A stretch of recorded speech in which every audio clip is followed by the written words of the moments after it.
introduction, our group chose two community group, which is school teachers and healthcare frontliners. So this presentation covers on positive and negative politeness from school teachers, while for pharmacists, we cover for style and register they use in their field of work. And for the ESG pillar that we choose is social. The first sociolinguistic concept is politeness strategies. Politeness strategies are communicative methods employed by speakers to maintain social harmony, respect, and positive social relationships during interactions. These strategies help to mitigate face-threatening acts, or FTAs, which are actions or remarks that could potentially damage someone's face or self-image, as noted by Kasim and Satria 2024. The first example is the application of negative positivity. In the first interview, the interviewee explains how she employs negative politeness by adjusting her tone and language to suit the listener's age and social status. For example, she will speak more politely and formally when talking to her colleagues or someone older. Negative politeness reflects deference and avoids imposition between the speaker and the listener. Okay, so when with someone older, I would use a more formal or polite tone, like clear, respectful language, okay, and a gentle pace. Okay, so it's similar to how you would speak to a teacher or to someone elder or someone in a leadership. So for the next example, I'm going to explain about positive politeness. Based on my findings, I found that my interviewee used one strategy from the politeness theory of Brown and Levinson. The strategy is called intensify interest to the hearer. This strategy is about the speaker using a fun, playful language, storytelling, or humor that can make the hearer feel interested in a good way. This is the person that I interviewed for my part. Lepas tu kita buatlah aktiviti sebulan sekali. Konon-konon. Hari ni petang esok balik lambat sikit Cakap dengan mak ayah kita ada acara aktiviti menangkap laba-laba. Ada anak ajak dia orang sapu sawang. Bila laba-laba tu turun, dia orang tolong tangkap laba-laba. Based on her answers, she said, esok kita ada acara menangkap laba-laba. Padahal nak ajak dia orang sapu sawang je. From her answers, we can see she used her language creatively by turning a cleaning task into something playful. Instead of asking her students to stay late at school to do chores, she chose to say something that she knows will make her students more interested. So the next concept is style and register. So style refers to how language changes based on the context, like who you are talking to or the formality of the situation. Meanwhile, register is about the specific vocabulary used in certain jobs or fields, like medical or legal terms. So through our interviews with the pharmacist, the first pharmacist uses style and register to adjust his language, making sure that the patients can clearly understand the information he delivers.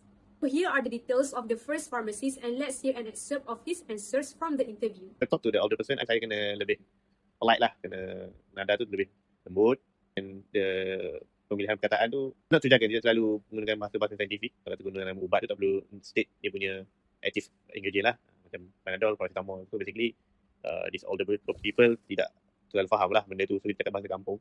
Kalau dari Kelantan lah, selalunya ubat Panadol, kalau yang orang tua dia panggil ubat KK, Panado je. So untuk person yang lebih muda, like my age, more younger, like teenagers, I use the terms yang lebih Gen Z. Untuk term Gen Z tu, kita guna bahasa yang normal, tak terlampau tua dan tak terlampau muda lah untuk dia orang faham.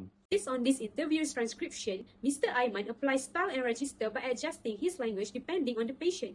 For older patients, he avoids medical jargon and uses local terms like Panado or ubat KK, so they can better understand. For younger people, he uses more casual, age-appropriate terms. This shows a shift in register for clarity and style through respectful tone and friendly expressions. As Chevalier et al. Mentioned, these strategies help ensure effective pharmacist-patient communication. The second interviewee is Encik Mama Lokman, which is also a hospital pharmacist, and he applies different style and register to overcome language barrier, especially when the pharmacy is visited by different races patients. So he faces difficulties such as struggles in giving instructions clearly to patients that comes from different races such as Indian and Chinese. Kita biasa akan ajar pasien tu guna dish-bag method. Maksudnya, kalau kita ajar pasien, okay, makan ubat ni 2 biji 4 kali sehari contohnya. Kita suruh pasien ulang balik ke kita, betul cara makannya macam mana. Itu salah satu cara lah untuk kita nak improve pasien punya engagement dengan kita, so that bila dia terangkan balik kita, maksudnya dia faham lah. Beza dia, kalau orang Chinese ni, kita macam kena bercakap tu kena tegas sikit dengan orang. So, macam susah nak faham kita juga kan. Kita kena macam tegas lah. Panggil translator ke siapa-siapa pegawai Chinese yang lain untuk terangkan kepada orang lah. Kalau kita as a different races ni nak deal dengan Chinese or Indian, kita suara kita tu kena lagi tegas lah berbanding dengan orang. So the first finding that we found from this interview session is firstly where this pharmacist applies a register using a method which implies repetition method to make sure the patient truly understands the instructions given. In last year and last year 2022, repeated review of previously learned material improves connection in the brain and aids in the retention of learning over time. So he makes sure the customer or the patient can repeat after him to truly understand the instructions. So the second finding that we found from this interview session is when this pharmacist changes his style of speaking to a more authoritative and direct voice, especially when he interacts with customers or patients from different races. This direct interaction or instructions can enhance their negotiation skills, and it allows him to convey his requirement or the medicine instructions clearly and openly to the patient. However, if this tactic still fails, he opts by calling for help from his another colleague that also from different races. Our group findings relate closely to the social aspect of ESG, which emphasizes human relationships, inclusive communication, and respect in social and professional settings. Through interviews with teachers and pharmacists, we observe how language is used to promote understanding, cooperation, and care across different contexts. Based on all our findings, we can see the relation to the social aspect of the ESG. Overall, on the teacher's part, the answers focus on being polite and being creative in socializing, while from the pharmacist's answers, they focus on making their language easier for patients to understand despite having age or race differences. This shows how socializing using different language strategies is able to improve the quality of communication in different work fields. Overall, these findings highlight how language strategies support the social ESG goal of fostering respectful, inclusive, and caring communication, especially in essential fields like education and healthcare. In conclusion, our interviews demonstrated the application of politeness strategies by modifying their tone according to context and age to become amiable with peers and elders. Additionally, they changed their register and style, adopting more formal phrases for professionals and simpler language for the general public or youngsters.